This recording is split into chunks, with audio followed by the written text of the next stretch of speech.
Assalamualaikum warahmatullahi wabarakatuh. Alhamdulillahirabbil alamin wassalatu wassalamu ala asyrafil anbiya'i wal mursalin wa ala alihi wa sahbihi ajma'in. Rabbi shrah li sadri wa yassir li amri wahlul 'uqdatam min lisani yafqahu qawli. Para penonton yang dirahmati Allah sekalian, alhamdulillah kita berada pada bulan yang dibangkitkan, dijadikan peristiwa bersejarah, peristiwa Isra' dan Mi'raj. Rajab ialah bulan yang kita doa pada Allah Ta'ala, semoga Allah Ta'ala berkati kita dalam bulan Rajab. Allahumma barik lana fi Rajab wa Sya'ban wa balighna Ramadan. Ya Allah, ya Tuhan kami, berkatilah kami pada bulan Rajab. Bulan Rajab berlakunya peristiwa Isra' dan Mi'raj. Banyak kuliah-kuliah yang kita dengar, ceramah-ceramah kita dengar, bahkan daripada kecil sampai tua pun, bila masuk saja 17 hari bulan Rajab, kita akan sambut peristiwa Isra' dan Mi'raj. Alhamdulillah, Isra' Mi'raj ialah cerita yang tidak akan habis, diulang. Apa tujuannya? Tujuannya ialah pengajaran, supaya kita dapat ambil iktibar. Cuma dalam ruang yang agak terbatas pada hari ini, saya ingin menyebut tentang dua perkara saja berhubung dengan apa yang Allah Ta'ala sebut pada ayat tadi, ayat Al-Quran Karim. Subhanallazi asra bi 'abdihi lailan minal masjidil haram ilal masjidil aqsa allazi barakna haulahu linuriyahu min ayatina innahu wasamiul basir. Maha suci Allah yang menjalankan hamba-Nya Muhammad pada waktu malam. Nabi SAW baginda bukan berjalan sendiri. Kalau berjalan sendiri mana mungkin boleh pergi sampai ke Masjidil Aqsa. Mana mungkin boleh naik ke Sidratul Muntaha. Berarti dia bukan berjalan, tapi dia diperjalankan, dia dibawa. Macam kita beritahu kawan kita bawa balik daripada mana? Bawa balik daripada, saya baru pergi berjalan ke New Zealand. Mana boleh jalan kaki ke New Zealand? Berarti dia mesti ada naik kenderaan. Yang membawanya ialah kapal terbang. Yang membawa Nabi SAW, Maha Suci Allah yang menjalankan hamba-Nya Muhammad pada waktu malam, daripada Masjid Aqsa, Masjid Haram kepada Masjid Aqsa. Allazi barakna haulahu, yang diberkati oleh Allah Ta'ala. Bumi yang diberkati oleh Allah. Bumi Masjid Aqsa ni disebut sebagai bumi yang diberkati oleh Allah Subhanahu Wa Ta'ala. Bumi yang menjadi paksi dunia. Aman Masjid Aqsa, aman Palestin, dunia bumi itu aman, amanlah seluruh dunia. Bergolak di situ, maka bergolak seluruh dunia. Bahkan ada sejarawan menyebut bahawa sesiapa yang menguasai bumi Palestin, dia menguasai dunia.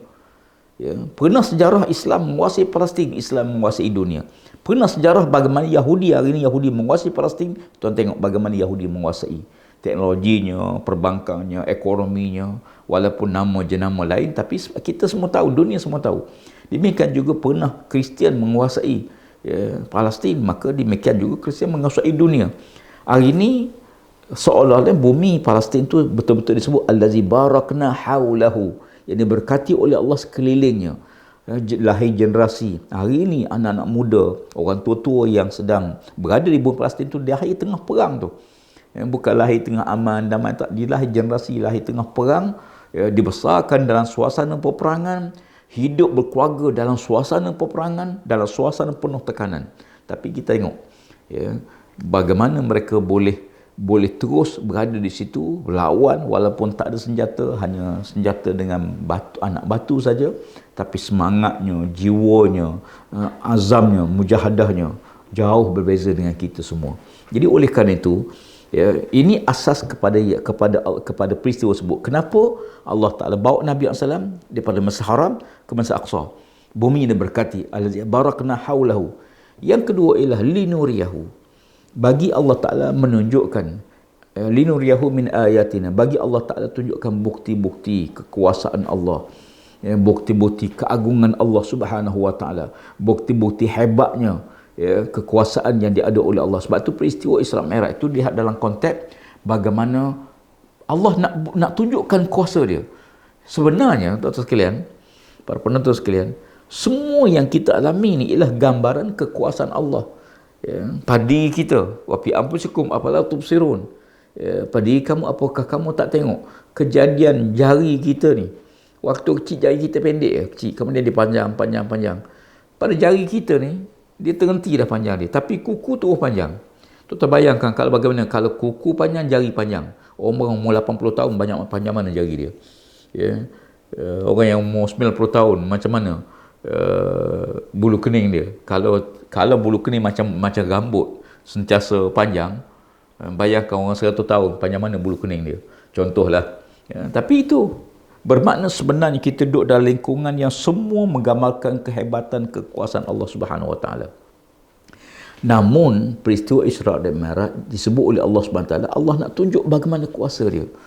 Sebab tu ini mukjizat. Mukjizat kena lihat dalam kerangka mukjizat. Jangan mukjizat dilihat dalam kerangka lahiriah, kerangka zahir. Akhir kita kata, berapa ramai orang tak percaya kan? Mana boleh Muhammad berjalan pada waktu malam Mekah ke Masjid Aqsa, balik semula pada malam yang sama. Mustahil. Pasal apa? Dia lihat dalam konteks kerangka dia. Macam budak kecil, dia pergi ke akuarium, dia tengok ikan tu berenang dalam air. Dia kata, tak lemas ikan ni sebab kepala dia kata, kalau duduk air memang lemas. Dia kata, ikan ni tak lemas. Dia tanya bapak dia, tak lemas ikan ni? Duduk air, kalau kita duduk air, confirm kita lemas. Sebab apa? Sebab kepala kita berfikir kita.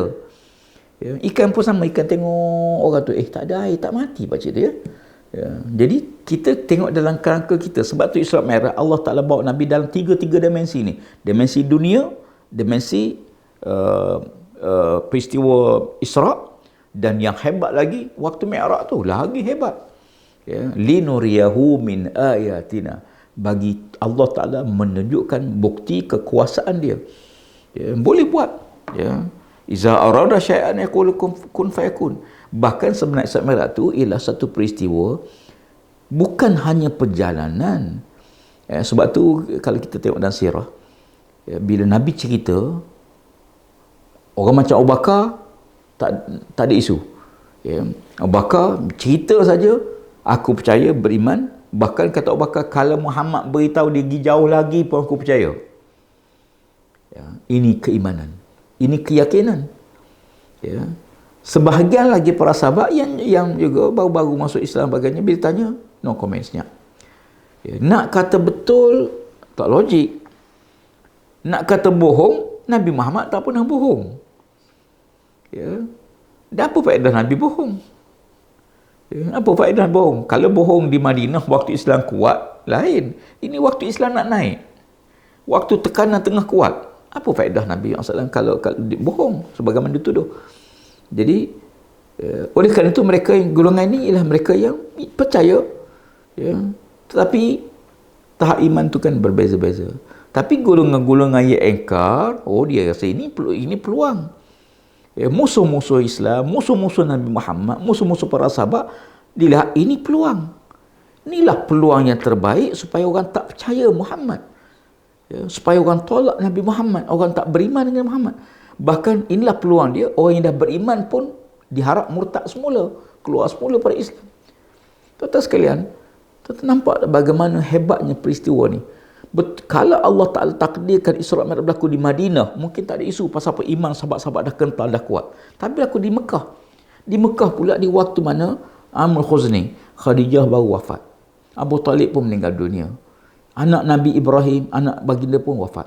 Jadi tengah-tengah dalam keadaan bersedih macam tu, tiba-tiba Allah Ta'ala buat peristiwa tersebut. Ini bukan main-main punya. Ini betul-betul punya. Bukan cobaan. Betul-betul diuji dengan peristiwa tu. Dan kalau kita duduk pada waktu itu, Allah Rabbi, tak tahu kita kumpulan mana. Sebab logik akal rasa tak pernah sabar, tapi bagi dia tak pernah bohong. Yang kedua, apa faedah orang yang bohong? Jadi di waktu itu kita fikir waktu nak tarik orang, sepatut peristiwa macam ni kita senyaplah. Tak, Nabi beritahu. Walaupun dikatakan dalam sirah, kata Ummu Hani radhiyallahu anha, mak saudara Nabi kata, supaya Nabi SAW tidak cerita pada siapa-siapa peristiwa ni, takut orang menempelak baginda. Tapi sifat Nabi kena beritahu. Maka kebenaran harus diberitahu. Mungkin bila kita beritahu orang tak terima lagi pada waktu ini, tapi yakinlah kebenaran ini akan sampai waktunya dia akan terus tegak. Kebatilan walaupun lihat hebat, kukuh, sebenarnya dia tidak akan bertahan lama. Kalau kebatilan boleh bertahan lama, maka bertahanlah semua kerjaan-kerjaan yang batil, sistem-sistem yang batil. Tapi tak, sistem batil dia mungkin berkekal satu masa, tapi sampai masa dia akan kolaps. Jadi oleh kerana itu, peristiwa ini satu ujian kepada para sahabat, memperkukuhkan yang beriman makin kuat iman dia. Sebab tu bila para sahabat kata, kalau Abu Bakar yang beritahu, kan percaya. Menyebabkan kata-kata Abu Bakar tu macam simen. Ya, kita gaul pasir, buhai, apa semua. Tapi tak ada simen.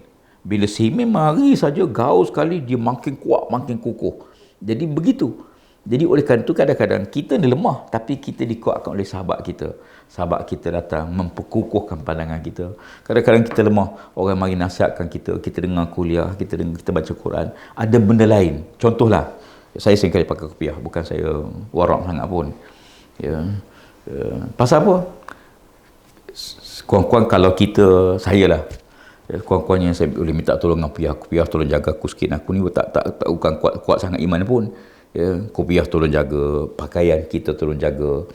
Ya. Dia semua benda ni yang ada pada kita ni sebenarnya dia memperkukuhkan kita. Kan beza kalau saya tangga kopiah mungkin belah tengah rambut, pakai spek hitam, pakai seluar jean contohlah. Pakai baju sebelah je, sebelah lagi tak pakai baju contohlah. Kan watak tu kan berbeza. Ya, kan watak kita akan beza dengan pakaian kita pakai ni lain.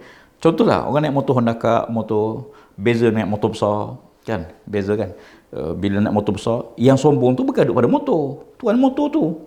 Motor tak sombong, tuan motor tu. Ya, jadi oleh kerana itu dia mengubah kita. Bila kita duduk atas kenderaan yang besar contohlah, kita rasa gah. Jadi sebenarnya semua elemen ini, dengan siapa kita berkawan, apa yang kita makan, apa yang kita dengar, apa yang kita ucap, semua tu sebenarnya mempengaruhi jiwa kita.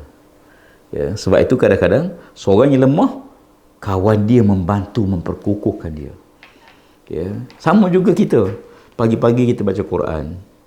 Ya, sebelum tidur kita baca Quran, kita selawat pada Nabi SAW. Pasal apa? Kerana kita tahu bahawa kita perlu pokok ini. Ya, kita tengok, cantik pokok tu, segar, rimbun hijau, bunganya banyak, putiknya banyak, kita puji. Sebenarnya jangan kita puji pokok tu. Pokok tu dihijau, dirimbun sebab ada baja. Pembajaannya cukup, airnya cukup, maka rimbunlah dia. Demikian juga kita tengok seorang tu hebat dia. Pasal apa? Mungkin amalan dia, tahajudnya, sembahyang sunatnya, zikrullahnya, selawatnya, dapat pula kawan-kawan yang baik, dapat pula isteri, keluarga yang baik, masya-Allah.